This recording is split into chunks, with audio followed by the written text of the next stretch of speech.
ನಮ್ಮ ಶಿಕ್ಷಣ ಇಲಾಖೆ ಒಂದು ಒಳ್ಳೆ ನ್ಯೂಸ್ನ ಕೊಟ್ಟಿದ್ದಾರೆ. ಗುಡ್ ನ್ಯೂಸ್ ಅಂತಲೇ ಹೇಳ್ಬೋದು ಎಲ್ಲ ಸೆಕೆಂಡ್ PUC ಸ್ಟೂಡೆಂಟ್ಸ್ಗೆ. ಏನಪ್ಪ ಅಂದರೆ ಇವಾಗ ಎಷ್ಟೋ ಜನದ್ದು ಕಮ್ಮಿ ಮಾರ್ಕ್ಸ್ ಬಂದಿರುತ್ತೆ, ಅಥವಾ ಎಷ್ಟೊಂದು ಜನ ಫೇಲ್ ಆಗಿರ್ತೀರಾ, ಓಕೆನಾ, ಅಥವಾ ಎಷ್ಟೊಂದು ಜನಕ್ಕೆ ನೀವು ಅಂದ್ಕೊಂಡಿರೋ ಸ್ಕೋರ್ ಬಂದಿರಲ್ಲ, ಓಕೆನಾ.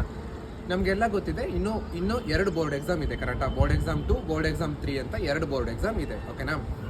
ಆ್ಯಂಡ್ ಏನಪ್ಪ ಗುಡ್ ನ್ಯೂಸ್ ಅಂದರೆ ಆ ಬೋರ್ಡ್ ಎಕ್ಸಾಮ್ಗೆ ಯಾವುದೇ ಥರದ ಅಪ್ಲಿಕೇಶನ್ ಫೀಸ್ ಇರೋದಿಲ್ಲ. ಅಂದರೆ ಎಕ್ಸಾಮಿನೇಷನ್ ಫೀಸ್ ಕಂಪ್ಲೀಟ್ ಫ್ರೀ ಇದೆ, ಓಕೆನಾ. ಈಗ ಫಾರ್ ಎಕ್ಸಾಂಪಲ್ ನೀವು ಮ್ಯಾಥ್ಸಲ್ಲಿ 90 ಬರುತ್ತೆ ಅಂದ್ಕೊಂಡಿದ್ದೀರಾ, 70 ಬಂದಿದೆ. ಇವಾಗ ನೀವೇನು ಮಾಡಿ, ಮ್ಯಾಥಮೆಟಿಕ್ಸ್ ಸಬ್ಜೆಕ್ಟ್ನ ಹೋಗಿ ನಿಮ್ಮ ಕಾಲೇಜಲ್ಲಿ ಅಪ್ಲೈ ಮಾಡಿ, ಓಕೆನಾ.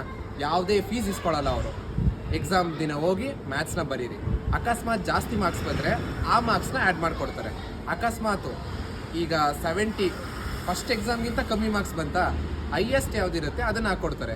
ಮಾರ್ಕ್ಸ್ ಕಾರ್ಡಲ್ಲಿ ಏನೂ ಹಾಕಲ್ಲ, ಇದು ಸೆಕೆಂಡ್ ಬೋರ್ಡ್ ಎಕ್ಸಾಮಿಂದ ಬಂದಿರೋದು ಅಥವಾ ಇವನು ರಿಪೀಟರು, ಇವನು ಫೇಲ್ ಮಾಡ್ಕೊಂಡು ಬಂದಿರೋದು ಏನೂ ಹಾಕ್ಕೊಡಲ್ಲ ಅವರು. ಬೆಸ್ಟ್ ಆಫ್ ದಿ 3 ಒಂದು ತೊಗೊತಾರೆ, ಅದನ್ನು ಮಾರ್ಕ್ಸ್ ಕಾರ್ಡ್ಗೆ ಪ್ರಿಂಟ್ ಮಾಡಿಕೊಡ್ತಾರೆ. ಸೊ ನಿಮ್ಗೆ ಏನೂ ಲಾಸ್ ಇಲ್ಲ. ನೀವು ಚೆನ್ನಾಗಿ ಓದಿದ್ರೆ ಒಂದು ಒಳ್ಳೆ ಬೆನಿಫಿಟ್ ಇದೆ ಇವಾಗ, ಓಕೆನಾ. ಏನೂ ಬೇಜಾರು ಮಾಡ್ಕೋಬೇಡಿ. ನಿಮ್ಗೆ ಯಾವ್ಯಾವ ಸಬ್ಜೆಕ್ಟಲ್ಲಿ ಕಮ್ಮಿ ಮಾರ್ಕ್ಸ್ ಬಂದಿದೆ ಕುತ್ಕೊಂಡು ಚೆನ್ನಾಗಿ ಓದ್ಬಿಡಿ. ಆ ಸಬ್ಜೆಕ್ಟಲ್ಲಿ ಚೆನ್ನಾಗಿ ಮಾರ್ಕ್ಸ್ ತೆಗೀರಿ. ಫೀಸು ಇಲ್ಲ, ಅಪ್ಲಿಕೇಶನ್ ಫೀಸು.